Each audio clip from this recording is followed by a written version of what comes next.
These 4 Delaware Standardbred breeders' fund races were hosted on Governor's Day at the Delaware State Fair, each with a purse of $100,000. First, we'll take a look at our DSBF sophomore filly pacers in action, racing in memory of Ben Stafford Jr. They went by 3/4 in 126 3/5. Their midway on the final turn. Gateway Gal and Shabby Chic are getting away. 3 lengths back to Tahoe, flattening out odds on Surfer Gal, bank to win on the outside, and they're at the top of the stretch. And moving to the outside, Shabby Chic is up after lead. Shabby Chic on the outside gets the lead. Coming through the stretch, Shabby Chic and Tim Tetrick. They pull away nearing the wire. Shabby Chic draws off. Then it's going to be Gateway Gal way back in third, Smokey's Passion in 154 and 1/5. Shabby Chic got a good pocket trip and took command in the stretch to win by 3 lengths for owner breeder Let It Ride Stables. The daughter of Badlands Hanover, trained by Mike Hall, crossed the finish line in 154 and 1. Harrington Raceway's assistant general manager, Matt Sparacino, caught up with Tim Tetrick after the big win. I'm joined by Tim Tetrick, driver of Shabby Chic, here for Mike Hall, Let It Ride Stables. Tim, you've driven this filly quite a bit early in her career. Tell us about her. Yeah, she's been really good. She was a very good 2-year-old, and she only made one mistake last year in the last leg of the finals, but you know, they've done a good job. She's got her issues, don't get me wrong. She's an athlete, and I'm sure she's getting iced down a lot later. Obviously, the way the draws shook out, not ideal post 7 there with your favorite Gateway Gal, 3-5 on the inside. You were able to get a nice trip behind her. Were you feeling pretty good with the way that worked out? It actually helped me a lot when the rail horse scratched, you know, and that makes Pat have to keep the rail, and with the 3 or 4 in between us, I thought I could get a pretty good angle and get around there, and it worked out just like I planned it for once. It actually worked out really good. She had a couple of hiccups in the eliminations, prohibitive favorite in the first and second leg, and wasn't able to get it done. Tell us about the difference from the eliminations to now. I think just the 3 weeks off. You know, these athletes, they race a lot, and, you know, I think the rest helped her, and, you know, Mike got her sounder, and the first leg she raced good, just Gateway Gal come up strong that day, and I couldn't beat her, but the next week I couldn't make it down to her, and Alan drove her, and she was loaded with pace and hit a wheel and made a break. So, you know, tonight I was very confident if I could get the 2-hole and, you know, either cut it or get the 2-hole, and, you know, I knew Gateway Gal would be a tough competition, but today we were better. Tim Tetrick, first win on the card, first race, first of possibly so many more. Good to have Hall of Famer Tim Tetrick here for another Governor's Day. Best of luck on the remainder of the card. Thanks, bud. Hopefully I get back soon. Next, let's check out those filly trotters in their $100,000 Delaware Standardbred Breeders' Fund Final as they raced in memory of Jack Walls. They went by 3/4 in 130 3/5. They make their way midway on the final turn, coming toward the top of the stretch. And She's All Woman maintains the lead. It now opens up by 3. And Tari Starr races up on the outside of Frankie Doyle. They come off the turn, and She's All Woman with a 3-lane lead.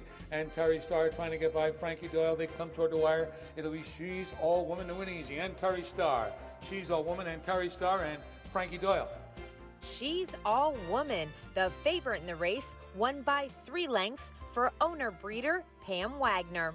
The daughter of Anders Bluestone picked up her victory in 159 and 4 with Vic Kirby in the driver's seat. And trainer John Wagner was on hand to talk about winning this DSBF final.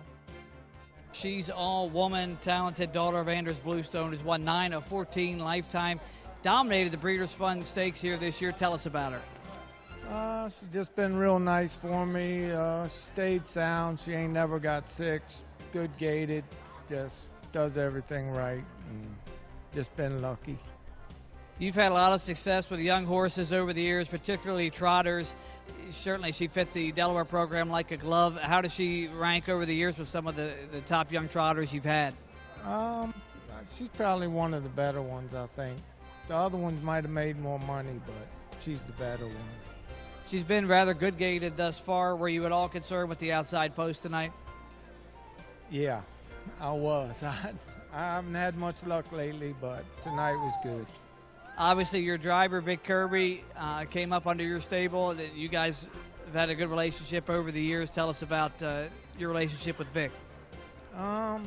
He's been real good for me. we got a good relationship, and he's a good guy. Congratulations, John Wagner, Pam Wagner, Vic Kirby winning connections with She's All Woman and the Jack Walls Memorial for $100,000. Moving on, we'll see those 3-year-old Delaware-bred colt pacers in action in their rich DSBF final, raced in honor of our late Delaware Governor, Ruth Ann Minner, who was a huge supporter of our harness racing sport. A race by 3/4. Johnny Badlands goes by in 124 3/5. They race on the final turn. Johnny Badlands, here goes. Heineken By The Bay up on the outside after lead. Dees Heartland there third. They come toward the top of the stretch and turn for home. And Heineken By The Bay up on the outside to get the lead as they straighten away. Heineken By The Bay. Johnny Badlands, Dees Heartland to the outside, tries to get up into second. They come toward the wire. Heineken By The Bay in front. Heineken By The Bay.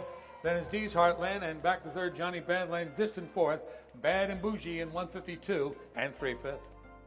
Heineken By The Bay paced to the wire first in an impressive 152 3 for owners KDK Standardbreds, who are also the breeders. The son of Southwind Lynx is trained by Kevin Switzer and driven by Tim Tetrick, who both joined Matt Sparacino in Victory Lane. I've got Tim Tetrick on my right, Kevin Switzer to my left, trainer of Heineken By The Bay. Timmy, we'll start with you. You were in the winner's circle earlier with a horse that was a pocket rocket to victory. Similar tactic here. Tell us about Heineken By The Bay. Well, on paper is, that other colt that Corey was driving. He looks really sharp, and I didn't know if I could beat him or not. And, I wanted to stretch him out a little bit. And, Switz had this colt ready. He's been good all year. Like, I think he's better out of a hole. He gets a little wound up, but when you call on him, he can pace. A lot of people that I was talking to in the racing community were looking forward to the matchup with he and Johnny Badlands because they kind of ducked each other in the eliminations. Both looked very impressive. We're looking forward to seeing how the final would go. Certainly post position 2. Did you like your chances going in? Well, the draw definitely helped. Me being in the inside, I didn't have to work that hard, and he was parked all the way, in the middle of the second turn. That takes a long time. It takes a lot out of a horse. I know the 56 doesn't seem like a lot, but mentally for a young colt like that, it can really affect their mind. And my colt got to do it really easy, and the draw will win the race. Congratulations, Tim Tetrick. We'll turn it over to Kevin Switzer now, part of KDK Standardbreds and trainer of Heineken By The Bay. Tell us about Heineken By The Bay. You've had him since early in his career. He's been solid throughout. Impressive record where he's won 12 of 16 in his career. Yeah, I've had him his whole life. I've had his mother, raised all the babies, and been a good colt racing. I told Timmy one day I want to race him in some other races, and he wanted me to just race him in the Sire Stakes. I said, I never trained a horse so long in my entire life without racing him. Every time I turn around, I'm training him. But he's been sharp every time we brought him here, and he comes to play. How happy were you seeing him pull out of the 2-hole there with plenty of pace coming after the favorite? When I watched him go up the backside, I seen Timmy still had a real good hold on him. I said, well, you wait till he moves him, he's gonna come out of the hole real strong.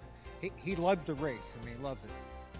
Heineken By The Bay, one of the top 3-year-olds in the area. We look forward to seeing him on the Grand Circuit in the Milstein. Best of luck to you. Yeah, thank you very much.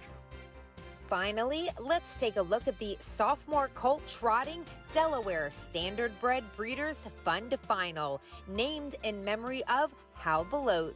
They make the way by 3/4. They go by in 128 4/5. Navy Blue. Big Daddy D races outside toward the rail. That's LG's Reed Owen canoe trip to the outside.